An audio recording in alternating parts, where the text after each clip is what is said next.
Kick back, relax. Welcome to the laid back life. It's your boy, laid back Marco, and it's been a long time since I've said that one. As we do, we're gonna open a beverage. Usually it's beer, but today there's so many sweet energy drinks or sweet drinks in general in America. It's unbelievable. The variety is unbelievable. So we're gonna open this wickedly creamy orange dreamsicle monster. So I know it's been a while since I've done this. I think, like I said, the last time I made one of these videos when I was living in Japan. This is going to be a big life update. I think my last proper long form video, I've been trying to do these short little cuts on my DJI just because I'm trying to actually take this YouTube thing seriously and upload more of my life. The reality is I get more traction on my shorts. More people care about shorts. More people are entertained by short form content. And I've been cutting to entertain people. But these videos, these long form podcasts where I'm just, it's funny being in this room where I started this whole YouTube thing. Really, I'm just that same lonely kid talking to a camera. And it's funny to come full circle and be back here where it all started, where laid back Marco started. But yeah, it's been a minute since I made one of these, so I decided to start making these again and start getting really back into content creation and taking it seriously. I really wanted it to work out in Japan, and the reality is it just didn't. So here's a big life update. So I worked at a tour company, and the reality is that tour company is unfortunately taking advantage of foreigners. One, foreigners need a visa to live there, and two, they need a full-time job to live there. But unfortunately, that company didn't treat us very well, and they didn't treat us guides very well. They thought they could do what we do, or we were replaceable. I beg to differ. I think we as a team, they lost the entire team pretty much, delivered a high-quality product, and I stand behind what we did there. So the reality is they didn't pay us very well. We didn't get much time off, and essentially they treated us like dirt. And then on my last paycheck, they essentially, even though I worked the full month, they just cut my last paycheck. And a lot of the guides are going to the labor bureau there in Shinagawa and reporting the company, as they should. I probably should too. But guess what? I doubled my income. I nearly tripled my yearly income just moving home. So I kind of wanted to make a joke video about that. One, because of the exchange rate. And I'm increasing my take-home income and financial stress. Like, the reality is, when I was in Japan, I was under financial duress the whole entire time I was there. Some of that was dumb decision making. I had bought a car with the intention to sell it, and I blew the engine racing up a mountain, which is kind of fun looking back on it, but in the moment it's not looking, I mean, I still have to deal with that. That's one of the things I got to deal with. Yeah, under financial duress the entire time I was there, and moving home and living in this room, living in my mom's basement, as the meme says, that's one worry I don't have to worry about anymore. But you're not, well, I mean, I don't know why you're here if you're here, but you're not here to listen to my problems. But I just wanted to update you on a lot of things that have happened in my life. Of course, I'm sad leaving Japan. I feel like it's high school or college all over again. Every time it feels like I'm hitting my stride, my whole life changes. So in high school, I mean, all 4 years of high school, I was an awkward kid and I didn't have many friends. And I felt like my fourth year, when I was starting to make friends, we all separated and went to college. And the college, it was the same way. It was like, man, it was really hard for me to find friends, and I was struggling. My senior year, I'm part of the League of Legends club, doing all this stuff. I'm part of the anime club. And then you graduate and you're like, you're thrown into it. And then, I worked here for a little bit. I worked in America for a little bit, and I went to Japan and I had that adventure, and it was a fun adventure, and I didn't want it to end, but it did end. And the reality is I'm home now. There's a lot of ups there. There was a lot of downs there, and yeah, I felt like I was really hitting my stride. If it weren't for financial difficulties and the work-life balance, I feel like I would have stayed there. But unfortunately, corporations don't treat employees the way they used to. I felt like if this was 25, maybe even 15 years ago, corporations at least used to invest in their employees. Like if this was 25, 30 years ago, it would have been like, hey, Marco, what are the things you want to accomplish? Here, take some time out of the year. We're going to pay for these classes for you, and you go ahead and do that. I mean, the reality is with my videography skills, I felt, photography and videography, I was doing good products, and I would do it and not get paid for it. And the reality is that company that I worked for is they're using my photography and my videography when they hadn't paid me for it, and they're not giving me credit for it. So that's another. Well, apparently it must be good if they're using it. So I think I've leveled up my photography and videography. But a lot of you who have been following me, like the few people that have, thank you, Matt Silva. He actually, oh shit, I just doxed him. Silva, sorry, maybe I'll bleep out that name. He came to meet me in Japan while I was over there. I was getting really comfortable speaking the language. I was getting really comfortable knowing Tokyo, my favorite spots, and I'd share them with people, especially people that were close to me. So I just wanted to tell you a couple things that I haven't written on my blog. I actually do keep a blog too, so if you're into reading, I don't know. No one's into reading nowadays. It's mainly old people, and most people, you're into the TikTok and the scrolls, and I mean, I'm right there with you. I'm trying to get back into reading, and I do read books every now and then. Last book I tried to read was Mamba Mentality by Kobe Bryant, and I'm still getting through that one. A couple of other self-help books. If the self-help books work, I would tell you, you wouldn't have to buy anymore, but so a couple of things that happened. I'm trying to keep this structured. I know I kind of tend to go off rants. Well, before that, apparently, so I might have autism and ADHD, so I'm going through an ADHD assessment now, and apparently people with ADHD tend to talk a lot, so it's probably good for YouTube and ranting, but yeah, so I'm going through that mental. The great thing about being back in America is they actually believe in mental health care. In Japan, especially if you don't speak perfect Japanese, the mental health care is, why are you sad? Don't be sad, be Genki. Why aren't you Genki? But yeah, so before I left Japan, a number of things happened. I call it the final hurrah. So I went to an Initial D event, and it was so wild to me that they had this whole, it was a whole 25 or 30 year anniversary of Initial D. All these Initial D fans showed up, and I felt honored to be one of the few foreigners there. I thought there'd be more foreigners there, and I thought I'd have to deal with fucking Albo and his bullshit. I'm an Albo hater. I consider myself an Albo hater. I thought I'd have to deal with that, but it was just nice being there with my friend Anthony and his friend Daiki. And, because of the licensing on my car and because of how expensive it was and how financially struggling it was, I couldn't go there in my own car. But Anthony gave me a lift in his GR86. But I met him at a local train station.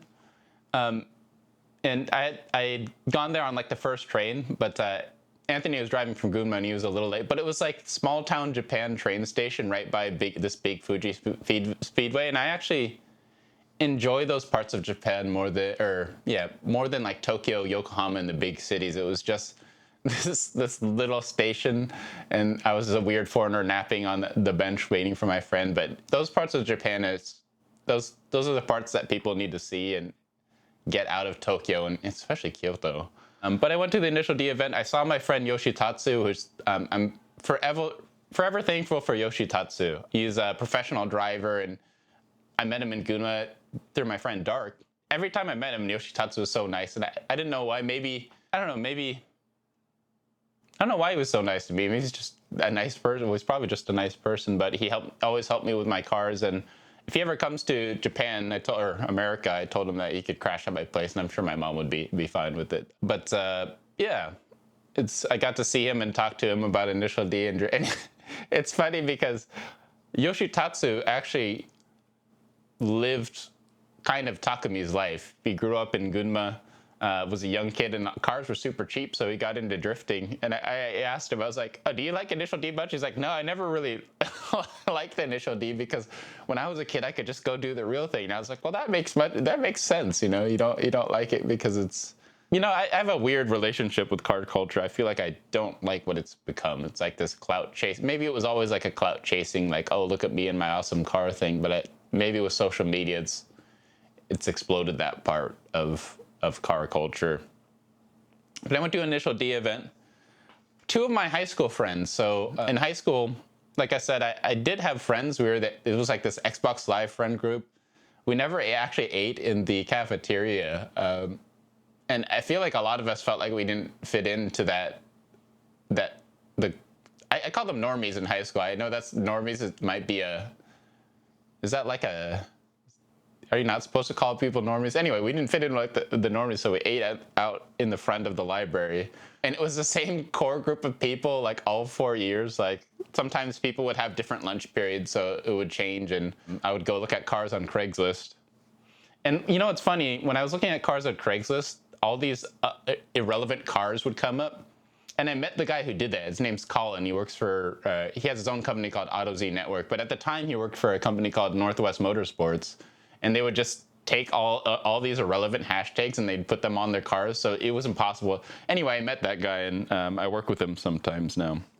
But two of my high school friends came out, and I took them to all my favorite spots in Shinjuku. And yeah, it was nice seeing them after all the years. But the sad thing was, like, I felt, well, I'm still really tight with them. And like, even when I moved back to America, I went to my friend's place for a party, and it was like getting all the high school friends together. We drank, played Smash Brothers, and that was a really special moment in my life. I wish we could do that again, and I need to hit him up so we can do that again. But as fun as it was to see them, it was also sad because there was a bunch of stuff I had missed being in Japan and chasing that dream that didn't work out in the end. So I had missed like my friend Nick's birthday. I had missed my friend Nick's wedding. I'd missed all these weddings and all the, like, I felt like obviously life had moved on here when I was away, and I wasn't a part of that, and that hurt. So the tour guides threw a goodbye party for Anthony, and it ended up being my goodbye party too. They called it a despedida, because there's a Filipino there. So we ended up having a goodbye party. I kind of latched onto that because I didn't actually get to have a goodbye party. Even though I had submitted for time off, my time off was denied, and they didn't pay me out. So another thing against that tour company there. When I knew my time in Japan was coming to a close, I really took the time to appreciate all the little things. Even I mean, that's one of the beauty about things being impermanent. One of the reasons why Japanese people love sakura, and one of the reasons why, although we dread our death, our eventual death that's coming for all of us, one of the things that makes things precious is how short of a time we get. So like, even when I would be doing things that I hate, like, my apartment didn't have a dryer, so I'd go to the local laundromat so I could have a dryer. But just walking by that little stream where I lived in Kanagawa, Japan, the sounds of the birds or the sunset over the trail I walked on every day to get to the train, it's just all that little stuff. It was like, okay, I'm going to take this in and really enjoy it, because I don't know when I'm going to get to do this again, or if I'll get to do this again. Even the way life works, you know, you make a plan and life shits all over it. That's what it feels like. Yeah, and I just really appreciated that even that trail just... yeah, you get to see the beauty in things when you know you're not going to get to walk there again. So me and my friend Julia, we went to the Sanrio Cafe, or the Cinnamon Roll Cafe. And I know eating blue curry does not sound appealing to a lot of you, but like, I'm telling you, when you're a cinnamon roll fan, and like, cinnamon roll is my favorite Sanrio character, blue curry and cinnamon roll shaped foods and drinks and in memorabilia, it meant a lot to me to be there, and it was fun to. It'd been something that was on my list the entire time going there. I have your name here. I forgot why I typed in your name, but I think I'd been going to Shinjuku a lot, and Shinjuku was one of the places that was heavily featured in your name, and I was like, oh my god, this is the spot in the anime movie I really enjoyed when I was in college. And I had gone to a lot of the places that inspired that that film. And even though that tour company treated me like shit, I was still able to go to Gifu, which Makoto Shinkai is from. I was able to go to by Lake Suwa in Matsumoto, where I actually lived when I first moved to Japan. And that lake was the same lake that inspired the lake in your name. So that was awesome. One of the things that I got to do as well is go to the Yamanashi area by Fuji. That was one of the things I did when I was when I took a tour in Japan for the first time. We got to go to the 5 lakes with my family, and I got to go through that journey again as a tour guide and not the tour guidee, which was cool. So there was a racing event. So one of my cousin's friends, I'd always felt like I didn't fit into my cousin's friend group. My cousin included me, and I think it's because I'm family, but I always felt like I didn't fit into that. He has a group called After 9:30, and they're actually building a brand. Like my brand's kind of dying. It never took off in the first place, but it never felt like I fit. But one of his friends had a drift event, and it was fun to go to a drift event before leaving. Sloth stuff here. So what is sloth stuff? They have a bunch of cute like sloth members. Sloths are my favorite animals. So I was in the one of those shopping centers, and there's just like, I hope sloths take off as a cute thing that they like in Japan, because they're my favorite animal. So I started packing up, and I kept running into my old drawings. And as an artist, you never think you're getting better. But you see some of your old drawings, and you're like, maybe I am getting better. So that's something that just happens when I'm packing up. So I had to rent a van because none of my cars had licensing.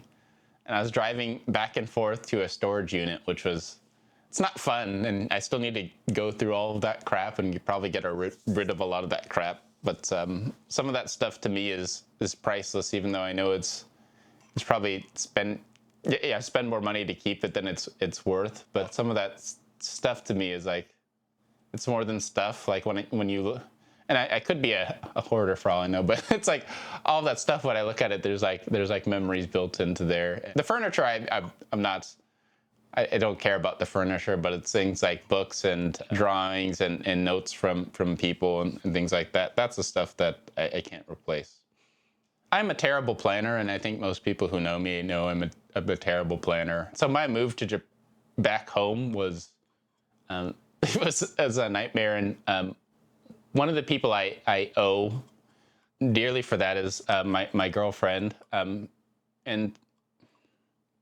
I don't know if she still wants to be with me. This is the hard part. And I hope she does. But she really helped me pack up, and it was really me at my lowest, because I'd been living in this tiny apartment, and I didn't have the healthiest habits, despite me still being kind of in shape.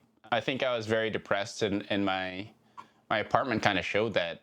And on top of that, I'd moved from, a 2-bedroom apartment into basically a studio. So there was barely enough room for me to function in there.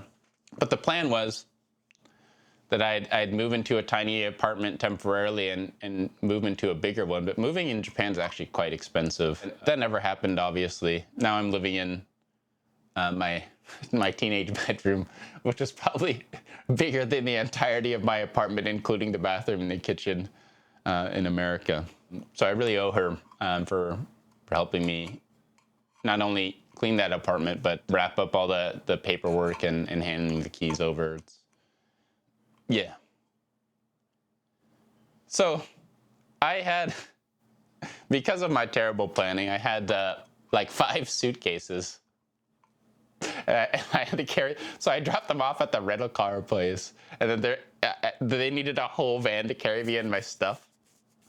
And I had nowhere to put my gaming PC. So this gaming PC that you see here, I was like carrying it throughout fucking all the airports and all the planes. And I think it was kind of funny because it was just after Tokyo Games Show. So it was like, one of the things I used to do in high school is I wore an ODST sweatshirt around.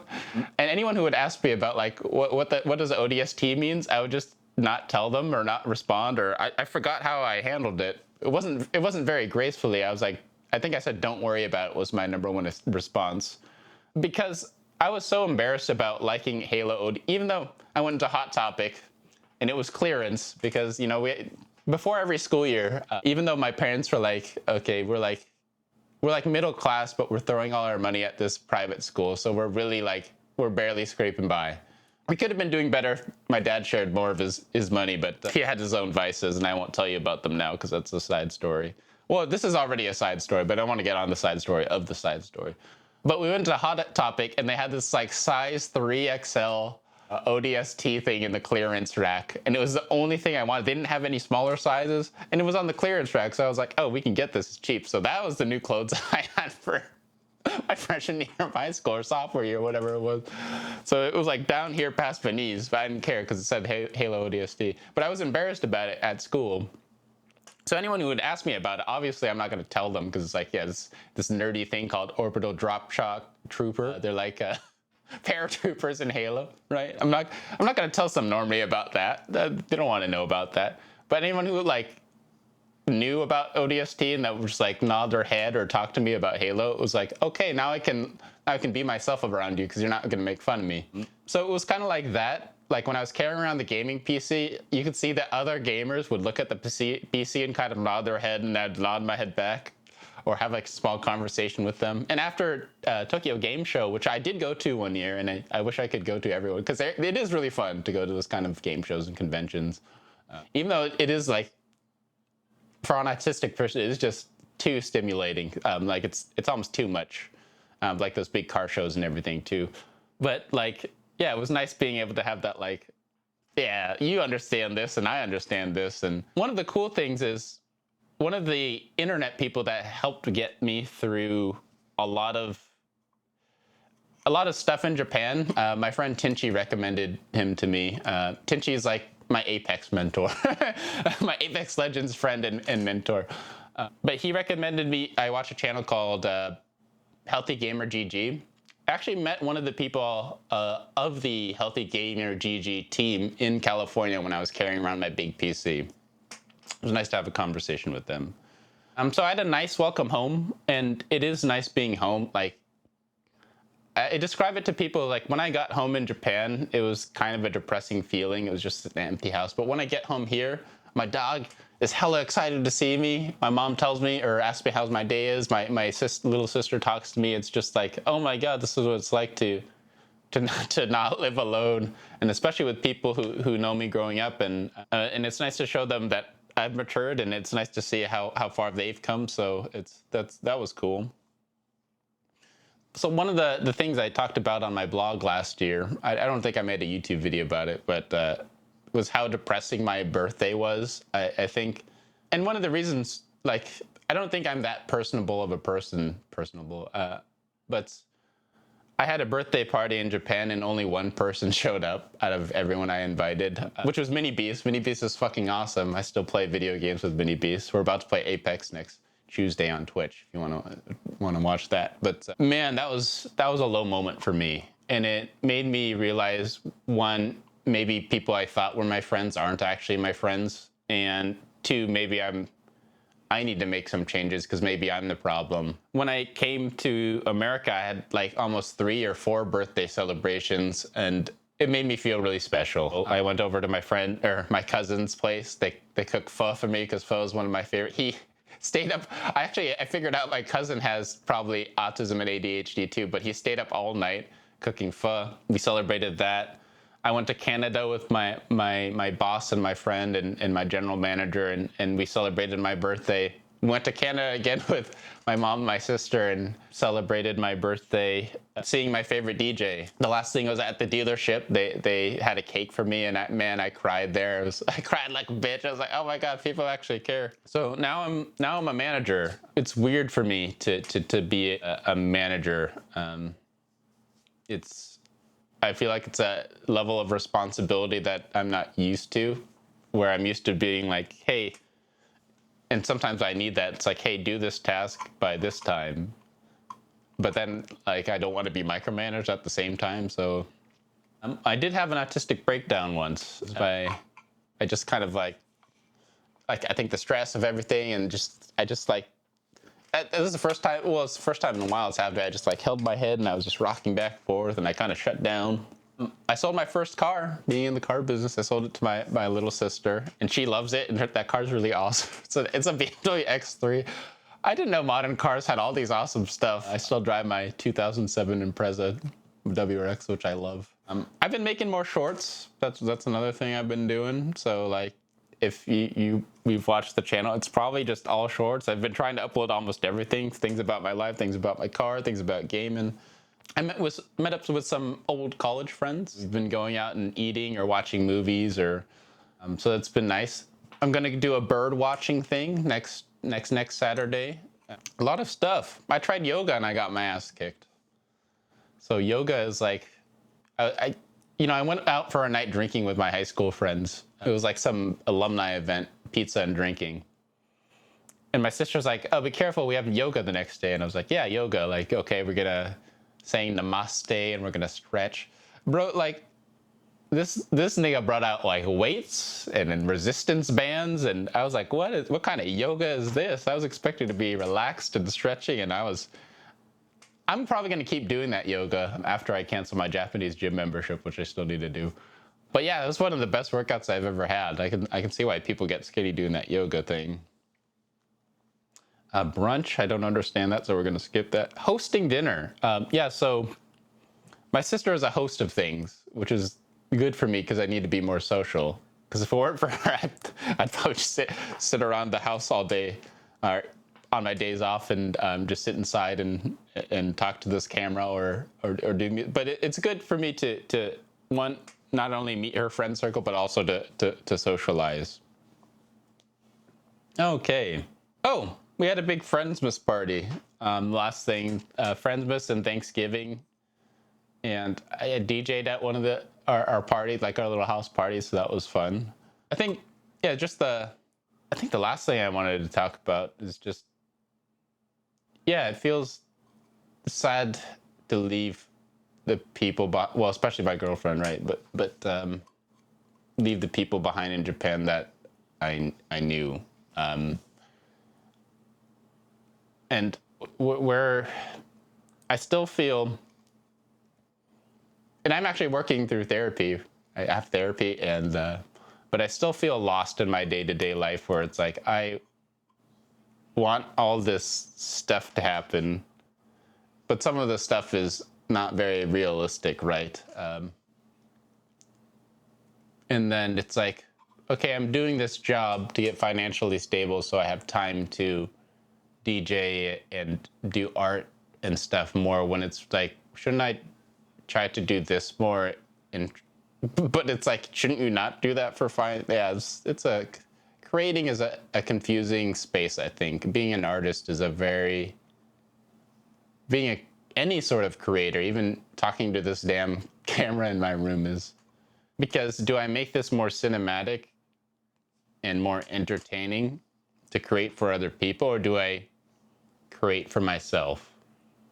Even if this doesn't get any traction, I just talk to this camera? Or do I do a mix of both? And I think the mix of both is always the right answer, the third way, as they say in Buddhism. Anyway, if you made it to this point, thank you. I don't think I'm gonna edit this video much, because that's the point of these kind of videos. I edit other videos, but these kind of videos are just supposed to be me talking and telling you how I actually feel.